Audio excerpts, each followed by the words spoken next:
সত্যি বলতে আমি কিন্তু প্রিভিয়াসলি একটা ভিডিওতে আপডেট দিয়েছিলাম যে বুমেরাং কিন্তু ইতিহাস করবে এবং এই সমস্ত এই কারণের জন্যই কিন্তু বুমেরাং কিন্তু ইতিহাস করতে আসছে। সো ভালো গাইজ, আমি Deep and welcome back to my channel Deep exclusive. So এখন আমি এই পার্টিকুলার ভিডিওর মধ্যে কথা বলবো বুমেরাংকে নিয়ে এবং বুমেরাং সংক্রান্ত একটা দুর্দান্ত বিষয়কে নিয়ে কিন্তু এই ভিডিওর মধ্যে কথা হবে। সো প্রথমে একটা কথা বলে রাখি, সেটা হচ্ছে গিয়ে বুমেরাং কিন্তু বুকমাই শোতে মানে রেকর্ডের পর কিন্তু রেকর্ড করছে এবং প্রায় 24 ঘন্টা হয়ে গেছে এবং 24 ঘন্টা একটু মানে বেশিও হয়ে গেছে এবং তার মধ্যে কিন্তু 1K ইন্টারেস্ট ক্রস করে গেছে এবং আমি যখন এই ভিডিওটা করছি তখন কিন্তু প্রায় 1.2K কিন্তু ইন্টারেস্টে চলছে এবং এখনো অবধি কিন্তু ট্রেন্ডিংয়ে আছে সার্চিং ট্যাবে অন বুকমাই শো। সো এখন আমি এই পার্টিকুলার ভিডিওটা টপিকে আসি।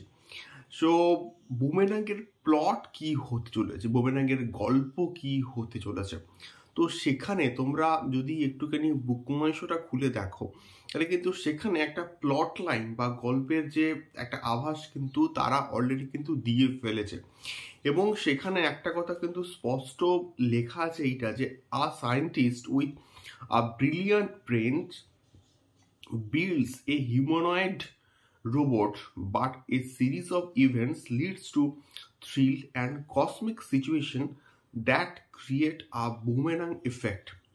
এটার মানে কি?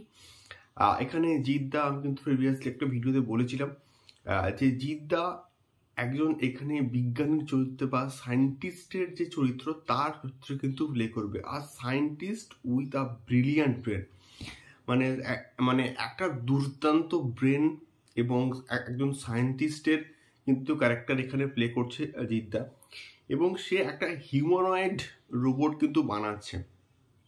সো এখানে সম্ভবত এটা প্লে করতে পারে রুক্মিণী মৈত্র এবং এমনটাই কিন্তু আপডেট মার্কেটে মোটামুটি ঘোরাফেরা করছে। সে এমন একটা রোবট তৈরি করছে যার ফলে একটা মানে পরবর্তীকালে সিরিজ অফ এমন কিছু কিছু অবস্থা ঘটছে বা এমন কিছু কিছু ইনসিডেন্ট ঘটছে যার ফলে এই বুমেরাং যে বিষয়পত্রগুলো কিন্তু তৈরি হয়ে যাচ্ছে। তো এটা একটা কিন্তু গল্পের বেসিক প্লট লাইন আমি বলবো, বেশ ইন্টারেস্টিং কিন্তু লাগছে এবং এইরকম গল্পের প্লট কিন্তু মোটামুটি আমাদের বাংলাতে খুব একটা বেশি কিন্তু এক্সপ্লোর করা হয়নি এবং জিদ্দা কিন্তু খুব ভালো করে এটাকে এক্সপ্লোর করছে এবং আমরা বারবার বলছিলাম যে কেন এত লেট হচ্ছে, কেন জিদ্দা এই প্রজেক্টটাকে নিয়ে এত লেট করছে। এটাই হচ্ছে মেনলি কারণ, এটা হিউজ কিন্তু ভিএফএক্স এর কাজ রয়েছে। জিদ্দা যে একজন মানে সায়েন্টিস্ট, তার তো একটা ল্যাব তো অবশ্যই থাকবে। তো সেই ল্যাবটা আশা করছি প্রচণ্ড ভালো ইউনিক ওয়েতে তৈরি করা হবে, ওখানকার ভিএফএক্স এর কাজও মানে প্রচণ্ড ভালো হবে।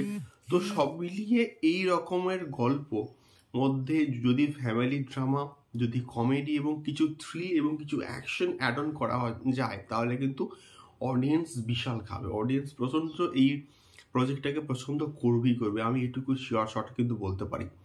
সো এটাই মেনলি আমার এই ভিডিওর বক্তব্য ছিল। তোমাদের কি মতামত আমাকে অবশ্যই কিন্তু কমেন্ট করে শেয়ার করতে পারো। দেখা হচ্ছে পরবর্তী ভিডিওতে। টাটা।